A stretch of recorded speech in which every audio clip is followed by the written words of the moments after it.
For years, scientists and archaeologists have debated the historical accuracy of the Bible's accounts of ancient Israel. Many argued that Israel didn't exist before the 11th century BC and that the stories of Abraham and Moses and the conquest of Canaan were just myths.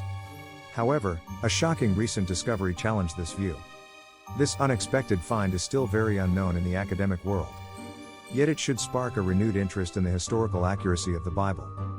Curious to know what it is? Dive with us into an exciting discovery confirming the Bible is right after all. Do not forget to subscribe to our channel for more updates on exciting archaeological discoveries that show the Bible is true. The Bible book Exodus recounts how Israel left Egypt, traditionally dated to 1446 BC, marking the start of their national identity after being freed from slavery. They journeyed towards the Promised Land and spent 40 years wandering in the wilderness before settling in Canaan. Joshua led the conquest of Canaan around 1406 BC, as per the biblical records. The period of the Judges followed, during which the Israelites went through cycles of disobedience, oppression, and deliverance, as recorded in the book of Judges. This lasted until King Saul's reign in approximately 1050 BC. King David, maybe the most significant leader in Israel's history, ruled from about 1000 BC to 961 BC, becoming king through an anointing by the prophet Samuel. He established Jerusalem as Israel's capital. However, many scientists have a problem with this timeline. They do not accept the traditional dates of events as recorded in the Bible and instead look to archaeological evidence to piece together an alternative history of ancient Israel. According to this approach, Israel did not emerge as a cohesive entity until the 11th century BC or even later. Archaeological finds from this period, such as pottery, settlements, and inscriptions, suggest that a group of people with a distinct culture and identity began to coalesce in the region. These scholars argue that Israel emerged out of the indigenous Canaanite population through a process of social, cultural, and religious evolution. They reject the biblical account of a conquest of Canaan by the Israelites and instead propose a more gradual and complex process of cultural assimilation and integration. Their argument typically goes like this: archaeological evidence shows that the people of Canaan shared a common culture, language, and religion, and there is no clear evidence of an invasion or conquest by a foreign people. Rather, over time, a group of Canaanites began to develop a distinct identity, centered around their belief in a single, powerful God who had chosen them as a special people. Many of these scientists do not accept the existence of King David as a historical figure.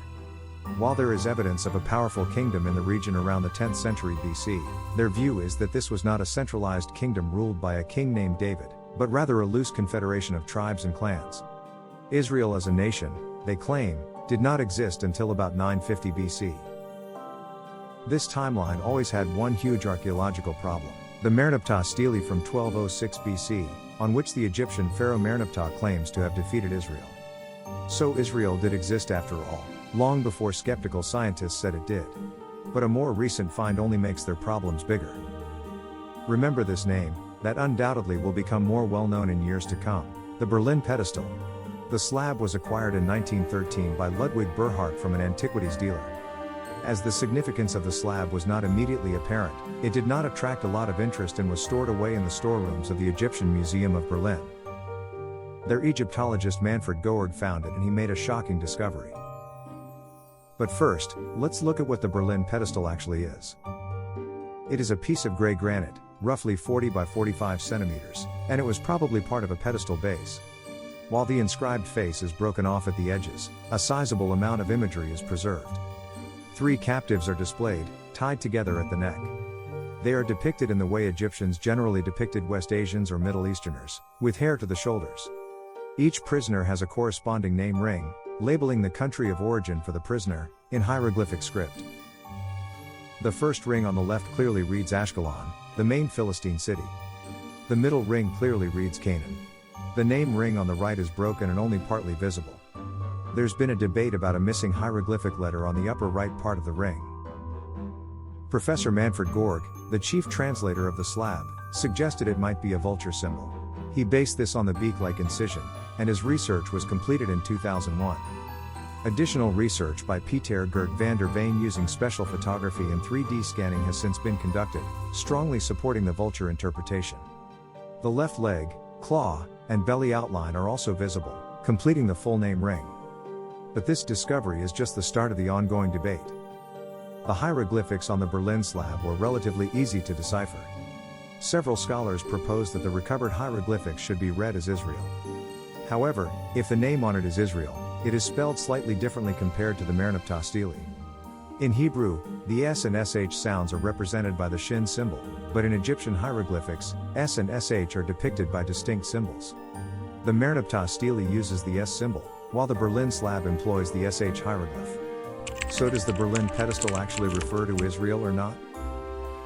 In hieroglyphic inscriptions, many names can be spelled in more than one way. So the difference in spelling is not conclusive. And on the other hand, there are strong reasons to assume that Israel is the right reading. One of the strongest proofs that Israel is the correct and most logical translation is simply the other two names on the pedestal, Ashkelon and Canaan. Both of these territories are in the same general proximity, within the Promised Land. Thus, Israel is by far the best fit. And the Merneptah stele provides further corroboration for this reading. Toward the end of this stele, we read the following. Canaan has been plundered into every sort of woe, Ashkelon has been overcome, Israel is laid waste and his seed is not. In the context of describing the Egyptian conquests, we encounter the names Canaan, Ashkelon, and Israel mentioned successively, reflecting their close geographical association. Consequently, it is logical to apply a similar translation approach to the Berlin pedestal. Frankly, there is no other option. There is no other candidate that has a similar name as Israel. How important is the find of the Berlin pedestal with the mention of Israel? That depends on when the pedestal was made. Based on the hieroglyphics used, and the spelling, a reasonably close estimate can be made. The spelling of the names on the Berlin pedestal is quite different from the same names on the Merneptah stele. All three locations have unique spellings, which is normal in hieroglyphics. Based on the writing, the Berlin pedestal seems to belong to the 18th dynasty, which means it dates back to around 1550 to 1290 BC.